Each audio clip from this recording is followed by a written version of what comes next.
Olá, boa noite. Veja no Brasil TV.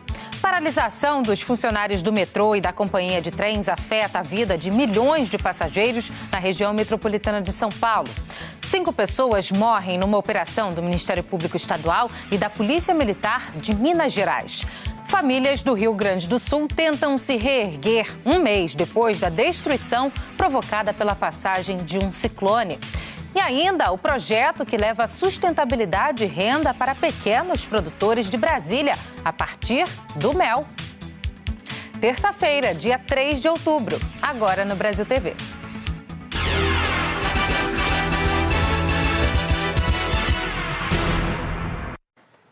Uma greve contra a desestatização do transporte sobre trilhos afeta milhões de passageiros em São Paulo. Essa paralisação diz respeito a uma decisão da Justiça de manter 100% da frota circulando em horário de pico. Funcionários da Sabesp, Companhia de Água de São Paulo, também pararam nesta terça-feira. Os servidores protestam contra o projeto do governo estadual de privatização das empresas. Ainda estava escuro quando passageiros encontraram as estações de metrô e de trem fechadas na Grande São Paulo. Os ônibus ficaram lotados neste terminal da zona leste da capital paulista. Eu não vou mesmo. O sistema de ônibus não deu conta. Tô bastante tempo, tanto que eu tava em outro ônibus também e tá horrível para pegar. Tá um desespero, eu nem sei que horas que eu vou chegar. Quanto tempo você tá aqui? Mais ou menos 1h30, né, Duda? 1h30, por aí. Mais ou menos por aí. Empresas mandaram veículos fretados para buscar os funcionários no metrô. E a gente tá aqui esperando o ônibus que não vem.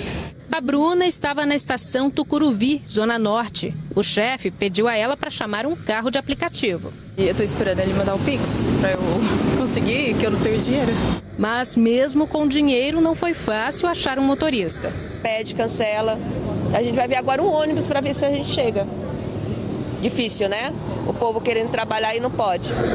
Na Zona Oeste, só parte da estação Barra Funda abriu. Nos cartazes, os motivos da paralisação.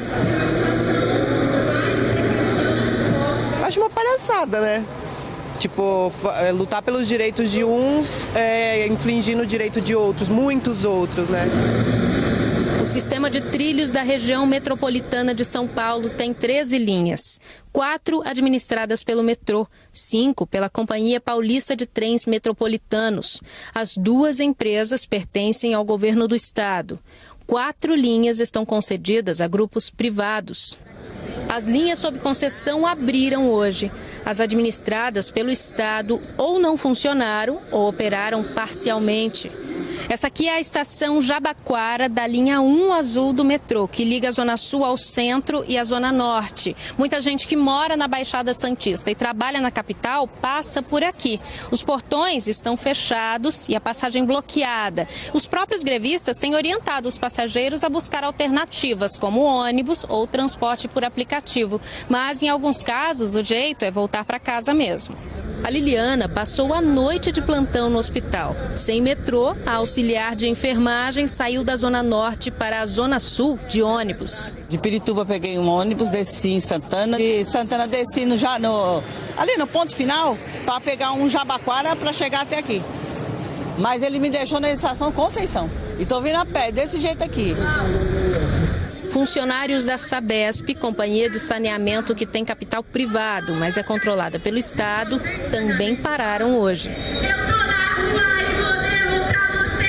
Os sindicatos dos servidores do metrô, da CPTM e da Sabesp disseram que a paralisação de 24 horas é em protesto contra os planos de privatização das companhias. Nós estamos reivindicando a realização de um plebiscito oficial sobre os projetos de privatização do metrô, da CPTM e da Sabesp. Não é justo que a população de São Paulo seja alijada do debate e que seja imposto o seu plano de privatização sem ter um debate público com as pessoas que utilizam o transporte público e que utilizam os serviços de água e de saneamento básico.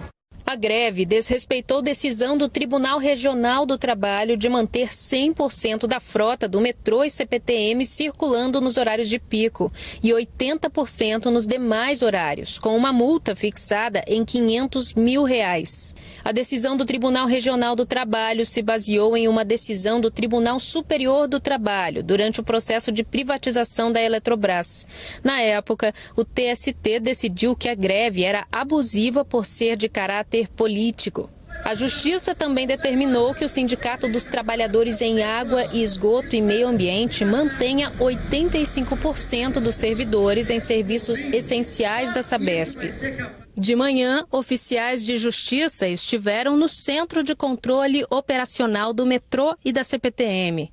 O governador de São Paulo, Tarcísio de Freitas, do Republicanos, disse que a paralisação é abusiva e que todo o processo de privatização sempre terá a participação da sociedade. Temos aí uma greve de metrô, CPTM, Sabesp, uma greve ilegal, uma greve abusiva. Uma greve claramente política, uma greve que tem por objetivo a defesa de um interesse muito corporativo. E o que nós estamos estudando hoje é como ampliar a rede de metrô, como ampliar a rede de trem metropolitano, como prestar um melhor serviço, como modernizar estas linhas. Nós estamos estudando. Iniciamos estudos para verificar a viabilidade financeira, para verificar se a gente pode prestar um melhor serviço. E em todo o processo de desestatização, em todo o processo de concessão, existe o momento da consulta à população, faz parte do rito. Faz parte do rito a audiência pública. Ou seja, existe um momento, existe a hora, existe o fórum adequado para se manifestar no processo, para dar contribuições, né, para mostrar a discordância. Agora, a discordância não pode ser motivo de paralisação, de privatização, de privação do cidadão. Enquanto os sindicatos e autoridades discutem, trabalhadores ficam no prejuízo. Eu acordei 4h30 da manhã, e a empresa não quer saber não, desconta. É muito caro, hein? O desconto é R$200 o dia da gente aí. A atualização das paralisações daqui a pouco no Jornal Nacional. A gente fala agora de uma operação das polícias militar e civil no complexo de São Carlos, na região central aqui do Rio de Janeiro. Segundo a PM, a ação é para prender criminosos que fugiram do complexo da Maré, na Zona Norte. O Benhur Correia tem as informações. Olá, amigos do Brasil TV. Policiais do Batalhão de Operações Especiais da Polícia Militar e agentes da Coordenadoria de Recursos Especiais da Polícia Civil fizeram uma ação conjunta hoje aqui no Morro do São Carlos, na região central do Rio de Janeiro. Segundo a polícia, ontem eles receberam informações do setor de inteligência de que traficantes da Maré estariam fugindo aqui para o Morro do São Carlos e para o Morro da Mineira, que fica na região do Catumbi. No último dia 24, no domingo, Fantástico exibiu uma matéria mostrando como traficantes da Maré estavam montando um curso de táticas de guerrilha para traficantes, né? E aí as imagens mostravam traficantes fortemente armados sendo treinados perto de uma escola pública. Esses traficantes estão com mandados de prisão em aberto e a Polícia Civil está monitorando a movimentação deles.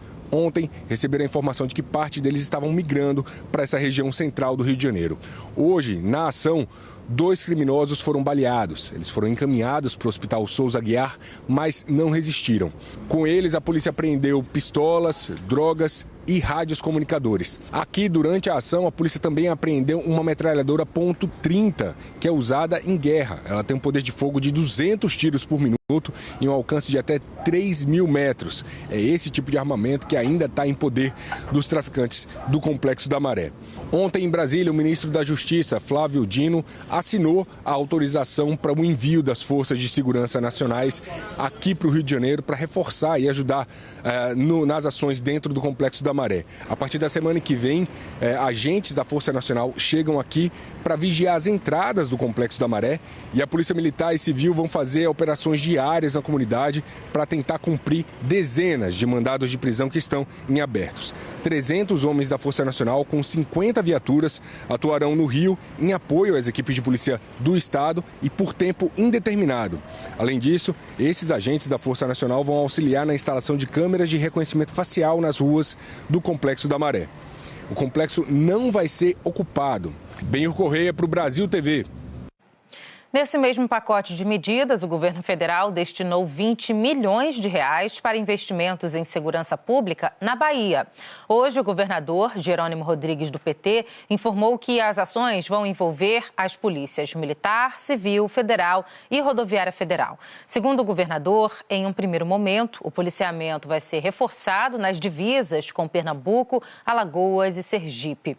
Os recursos vão ser investidos em viaturas, armamentos não letais e em equipamentos de tecnologia. Em Minas Gerais, 5 suspeitos foram mortos durante uma operação de combate ao tráfico de drogas na região metropolitana de Belo Horizonte. O Hernani Fiuza tem os detalhes dessa operação. Olá, Marcele, tudo bem? Essa operação realizada hoje foi para desarticular 2 organizações criminosas que vinham trazendo insegurança para comunidades daqui de Belo Horizonte e também de Contagem, que fica na região metropolitana. O Ministério Público daqui de Minas Gerais e a Polícia Militar já conseguiram comprovar que a guerra entre esses grupos ocasionou 28 mortes, de setembro do ano passado a março desse ano. Mas a suspeita é que esse número possa passar de 100.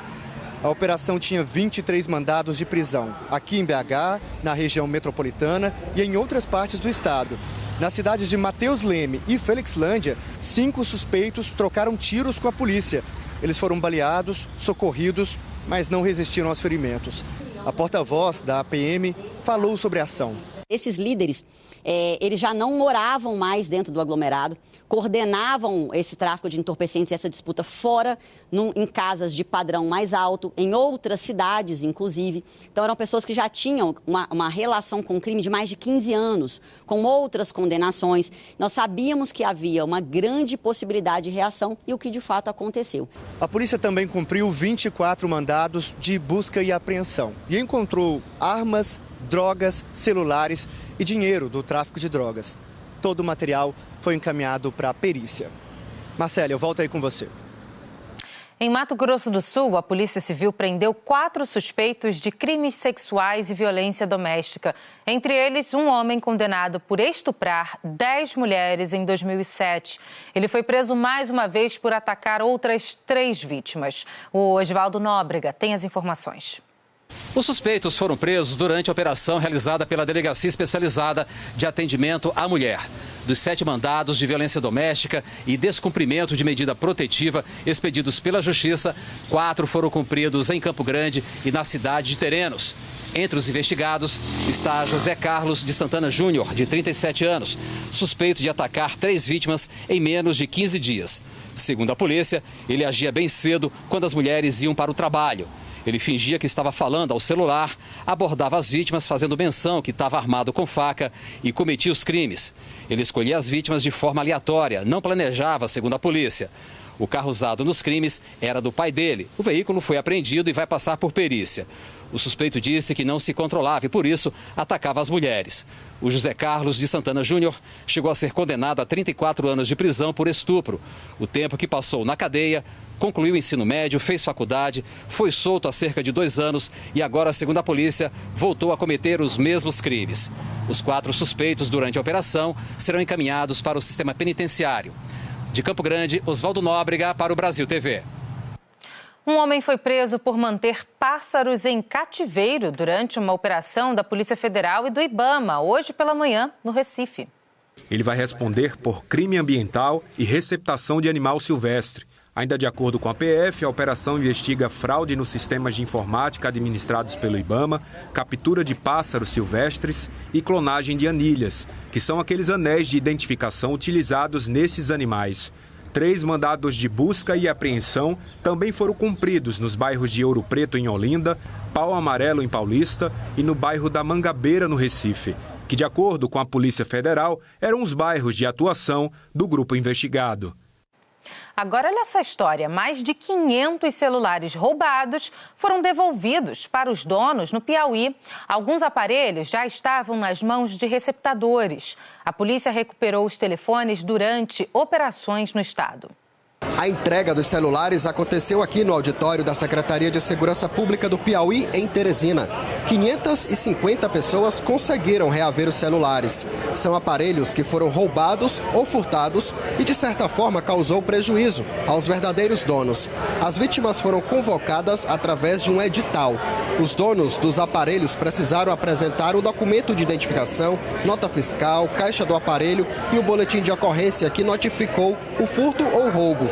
Esse é o terceiro mutirão de restituição realizado no Piauí, somando mais de 2.000 intimações de proprietários para serem restituídos.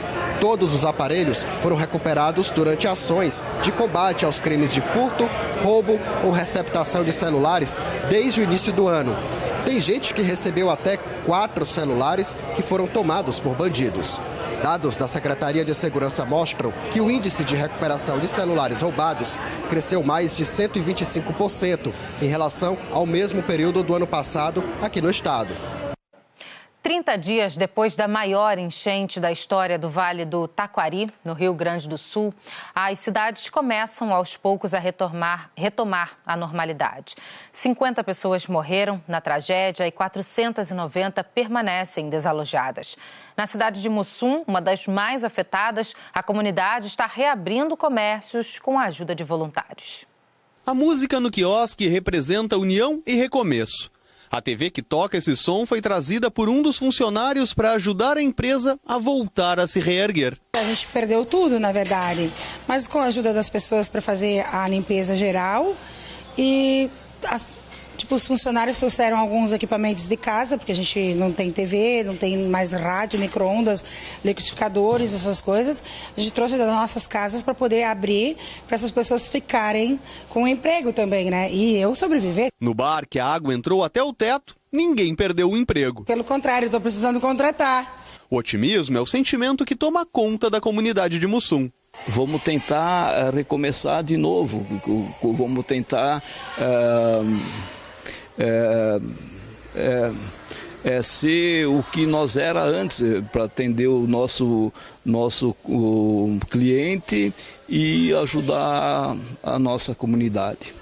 Nesse domingo, teve uma atividade com oficinas e brincadeiras infantis para trazer um pouco de alegria ao município. Nós vemos já vários estabelecimentos comerciais, prestações de serviços recuperando as suas atividades gradativamente, que começam a dar também um outro ânimo na cidade, né? A gente começa a recuperar, além da nossa motivação, da nossa esperança, também uma questão de autoestima, de pertencimento à cidade de Mussum. Além das obras e do comércio, outro retorno importante é o das escolas, que devem voltar a receber crianças nessa semana. Depois de quase um mês, esses espaços, agora tão silenciosos, vão ser o principal símbolo da retomada de Mussum, com a volta das crianças estudando outra vez. E os voluntários renovam as energias participando de pequenas evoluções. Tem algumas pessoas ainda que estão muito abatidas ainda, mas já está um clima de recomeço. A própria rua já está bem diferente, bem melhor. A maioria das casas já estão, vamos dizer assim, em condições já de serem habitadas. Então está um clima de recomeço, com certeza. Ainda tem muito para se fazer em Mussum, mas a cidade pode ter certeza que apoio não vai faltar. Como eu já vim outras vezes de carro, vou continuar vindo, né? E vou continuar ajudando, com certeza. E se a imagem dos estragos causados pela enchente ainda faz parte do cenário na cidade, a natureza também manda sinais de reconstrução. Com certeza, né? Esperança é a última que morre. A seguir, o Rio de Janeiro recebe um dos maiores eventos de inovação e tecnologia da América Latina. Não saia daí.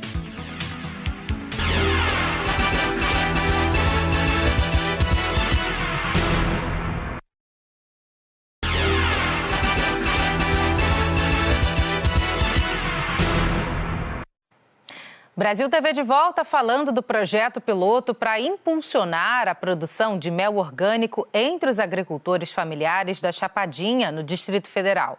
É um negócio lucrativo e que, de quebra, ainda preserva o meio ambiente.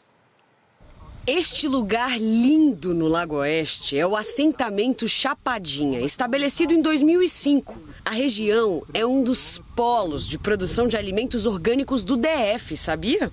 Nós somos 53 famílias aqui produzindo, comercializando, se alimentando e garantindo uma alimentação saudável. Nós temos aqui desde a laranja, a pocã, a mexerica, a banana, o limão, enfim, todos os produtos de frutas, legumes e hortaliças.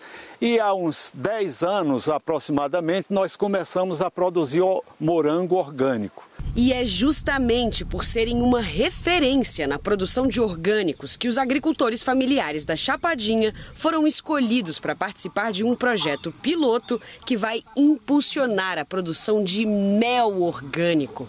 É uma política pública coordenada pelo Ministério da Integração e Desenvolvimento Regional, em parceria com a Universidade de Brasília. Além de ser uma delícia, o mel orgânico é um produto com alto valor comercial, ou seja, tem um baita potencial de geração de renda para os pequenos agricultores e ainda ajuda na preservação das abelhas, que são fundamentais para a produção de alimentos. Praticamente, a maioria dos alimentos é polinizado pelas abelhas, né? Como as frutas e vários aqui. E detalhe, mais importante ainda, a abelha, ela ainda é possível de, às vezes, até aumentar a renda dos produtores pela produção da polinização. Quando os produtos não são polinizados, às vezes, quando poliniza, aumenta até em 20% a produção. No projeto, a UNB entra com as tecnologias para tornar os processos mais eficientes e impulsionar os negócios dos agricultores familiares. A gente da universidade, né, a gente tem acesso a essas tecnologias, a gente sabe as aplicações que hoje, por exemplo, você faz na cana-de-açúcar, na soja, no milho, né, são possíveis de ser feitas, mas quando você olha para o pequeno produtor, você não tem a tecnologia. O auditor vai verificar se no raio de 3 quilômetros, a partir de cada colmeia, tudo que a abelha consome é orgânico. As tecnologias também ajudam a identificar as flores que existem no raio de alcance das abelhas.